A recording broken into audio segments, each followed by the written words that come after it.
കോടിക്കണക്കിന് വരുന്ന അയ്യപ്പ ഭക്തരുടെ ഹൃദയവികാരങ്ങളെ മുറിവേൽപ്പിച്ചുകൊണ്ടാണ്, ശബരിമലയിലെ വിശ്വാസികളുടെ ഹൃദയവികാരങ്ങളെ മുറിവേൽപ്പിച്ചുകൊണ്ടാണ് ഈ സ്വർണ്ണപ്പാളി വിഷയവും വിവാദങ്ങളും ഒക്കെ ഇപ്പോൾ പുറത്തു വന്നിട്ടുള്ളത്. അതുകൊണ്ട് വിശ്വാസം ആർജിക്കേണ്ടത് വിശ്വാസികളുടേതാണ്. ആ വിശ്വാസികൾക്കിപ്പോൾ പിണറായി വിജയൻ സർക്കാരിൽ യാതൊരു വിശ്വാസവും ഇല്ല എന്നുള്ളതാണ് സത്യസന്ധമായിട്ടുള്ള കാര്യം. അതിന് ഉണ്ടാകാൻ പോകുന്നുമില്ല. കാരണം ആ വിശ്വാസത്തിന് ഭംഗം സംഭവിച്ചത് വർഷങ്ങൾക്ക് മുൻപ് തന്നെ സംഭവിച്ചതാണ്. അവിടേക്ക് ആചാരലംഘനം നടത്താൻ വേണ്ടി ഇവർ ആരൊക്കെയാണ് അങ്ങോട്ട് കെട്ടി എഴുന്നള്ളിച്ച് കൊണ്ടുപോയത്, എങ്ങനെയാണ് പോലീസിനെ ഉപയോഗിച്ചുകൊണ്ട് വിശ്വാസികളെ തല്ലിച്ചതച്ചത് എന്നൊക്കെ നമ്മൾ കണ്ടതാണല്ലോ. നവോത്ഥാന മതിൽ ഉണ്ടാക്കിയവരാണല്ലോ. എന്തിനായിരുന്നു നവോത്ഥാന മതിൽ?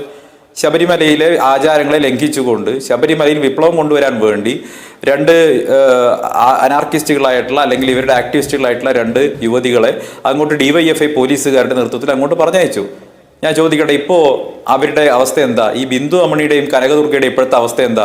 ഈ പിണറായി വിജയനെ വിശ്വസിച്ച് അങ്ങോട്ട് കയറി പോയതാണല്ലോ.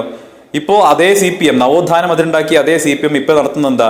ഇപ്പോൾ വിശ്വാസ സംഗമം നടത്തുന്നു, അയ്യപ്പ സംഗമം നടത്തുന്നു. ഇതിനേക്കാളും വലിയ കാപട്യം എന്താണ്? അതുകൊണ്ട് തന്നെ വിശ്വാസികൾക്ക് ഇവരിൽ ഒരു തരത്തിലുള്ള വിശ്വാസവും ഇല്ല. അതുകൊണ്ടാണല്ലോ അയ്യപ്പ സംഗമത്തെ വിശ്വാസികൾ ബഹിഷ്കരിച്ചത്. ഇവിടെ സംഭവിച്ചിട്ടുള്ള കാര്യം എന്താ? ഇവിടെ കൊള്ള നടന്നു എന്നുള്ളത് വളരെ വിസിബിൾ ആണ്, എവിഡന്റ് ആയിട്ടുള്ള കാര്യമാണ്. സ്വർണ്ണ കൊള്ള നടന്നിരിക്കുന്നു.